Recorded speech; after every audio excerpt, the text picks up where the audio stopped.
Hoje vamos explorar a verdadeira história por trás do Chuck, o boneco assassino que aterrorizou gerações. Embora a ideia de um boneco possuído possa parecer absurda, ela é, na verdade, inspirada em uma história real, que é ainda mais macabra. A origem de Chuck está ligada a um boneco chamado Robert, que pertencia a um jovem chamado Robert.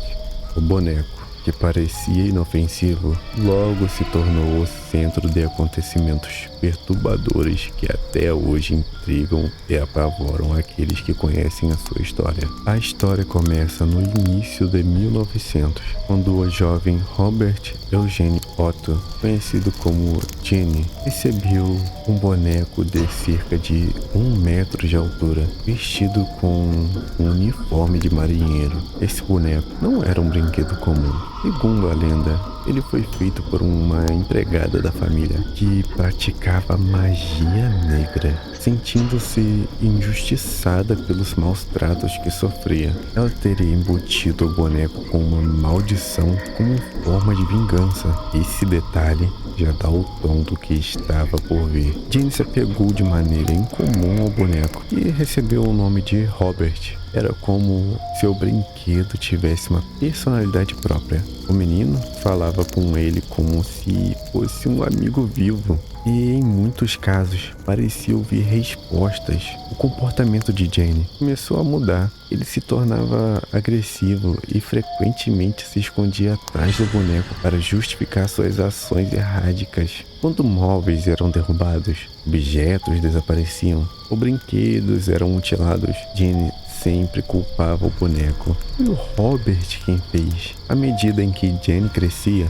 os acontecimentos bizarros se intensificavam. Relatos dizem que os pais de Jane frequentemente ouviam risadas agudas e distorcidas vindo do quarto do menino, mesmo quando ele estava sozinho. Além disso, Robert parecia se mover sozinho e, certo dia, um vizinho afirmou ter visto o boneco se mover de janela em janela quando a casa estava vazia.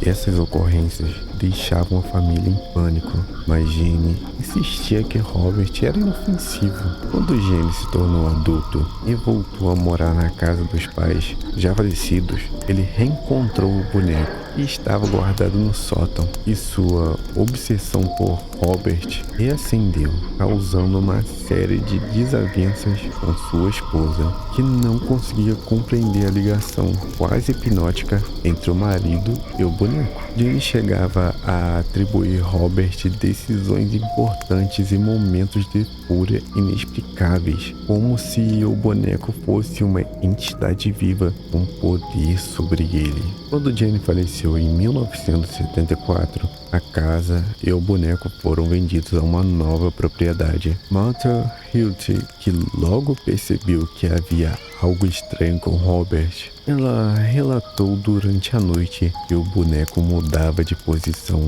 e, em certos momentos, parecia emitir sons. Quando visitantes chegavam à casa, alguns alegavam sentir uma presença pesada e opressiva. A situação se tornou tão insuportável que Martha decidiu doar o boneco ao Fort Pierce Martello Museu, em Key West, Flórida, onde permanece até hoje.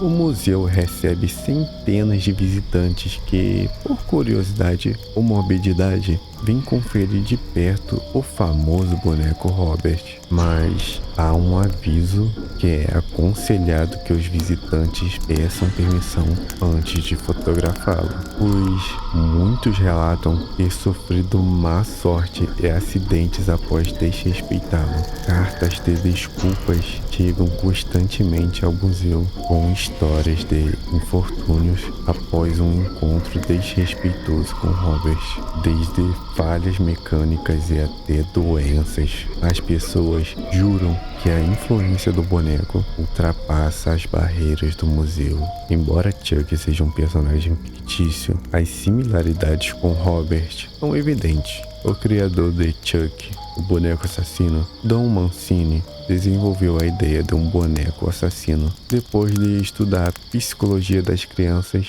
e a sua relação com os brinquedos. Porém, histórias como a de Robert fornecem uma base para esse tipo de terror. O conceito de um brinquedo inofensivo, tornando uma ameaça mortal, desperta nossos medos mais primordiais e nos faz questionar até onde a realidade pode se distorcer. A história de Robert mostra que, às vezes, os objetivos ao nosso redor podem carregar energias e histórias que não entendemos completamente. Chuck pode ser uma criação da ficção, mas a inspiração por trás dele é real e assustadora. Se algum dia você tiver a chance de visitar um museu, lembre-se, seja respeitoso. Afinal, certas histórias de terror são melhor deixadas como lendas.